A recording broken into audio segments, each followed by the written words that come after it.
This is hour number 2 of the brand new John Ziegler Show here on KGIL, heard 11 a.m. to 1 p.m. Monday through Friday on 1260 and 540 a.m. in Southern California. Most of you are already aware that I've spent most of the last year of my life dedicated to trying to correct the historical record about what happened in the 2008 presidential election through a film, a documentary, which I released a few months ago called Media Malpractice: How Obama Got Elected and Palin Was Targeted. Well, I'm very honored to have as my very first guest on this brand new radio program, for lack of a better term, the star of that documentary. She is Governor Sarah Palin of Alaska, who is on her way to an airport in Washington, D.C. to return home to Alaska. Governor Sarah Palin, welcome to the John Ziegler Show. Hey, thank you so much, John. And, of course, it's my honor to get to speak with you. Thanks for all your good efforts. Well, I haven't had a chance to speak to you since you saw the film. I'm curious as to your thoughts on the film itself and in context of trying to correct the historical record about you and the coverage of that election. What are your thoughts on that?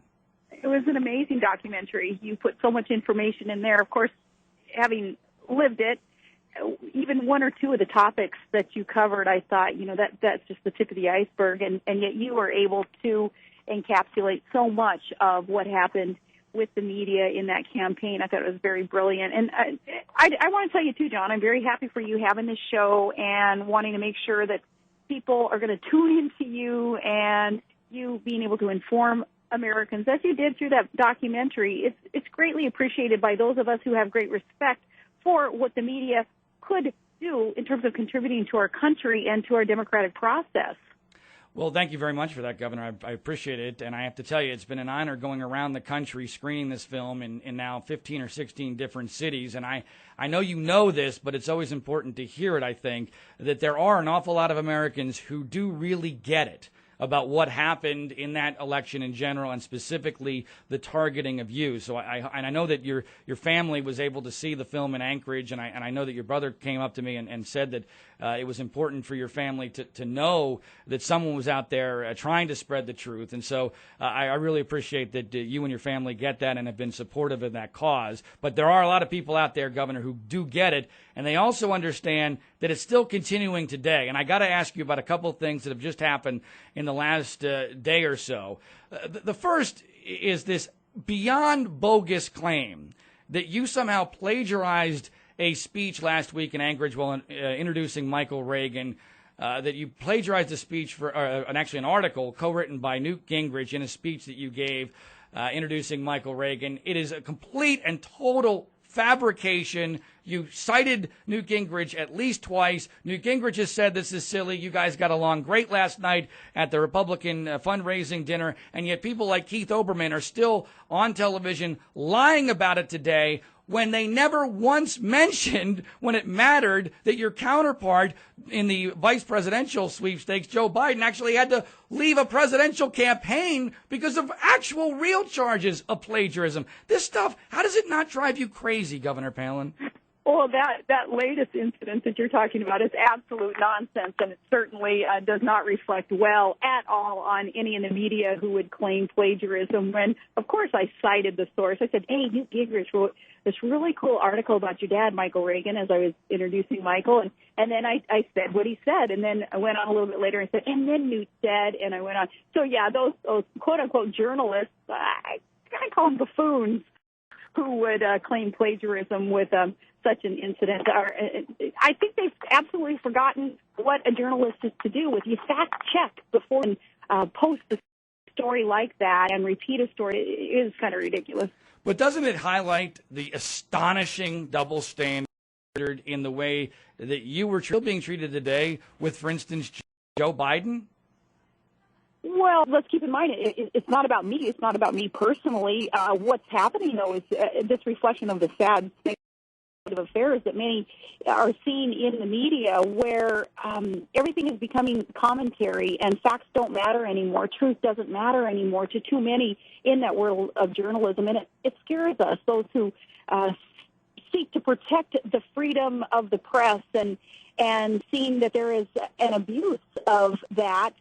We're disenchanted, we're disheartened by it, and we want to make sure that we're doing all that we can to get Americans, as you are, to see the light and to see that we have got to create this sense of accountability in the media. If they are not held accountable, these reporters who would repeat lies and repeat distortions, all in the name of hard news, our nation's headed for a very scary place to end up. So, again, I want to thank you for your efforts in helping to educate Americans. Well, Governor Palin, it didn't stop with Keith Olbermann last night. David Letterman, who's also been very critical of you in the past, even though he's expressed on the air that he kind of has the hots for you, which I guess is an interesting situation there. But he did a top 10 list last night that was the highlights of Sarah Palin's trip to New York. And one of those highlights was that you went to Bloomingdale's to update, quote, your slutty flight attendant look. Can I get a reaction from you on that? Oh, good old David Letterman. What a commentary there. Too bad that he doesn't, never went to Bloomingdale's, but very, very sad to not recognize here again truth and what this trip was all about, attending an autism walk and helping the independent group living home in New York for those who have disabilities, and just doing some good things here for some good people in New York, and for him to pick up on such a thing, a distortion that, again, is based on a slow news day, evidently, not having anything else to talk about. That's pretty pathetic, good old David Letterman.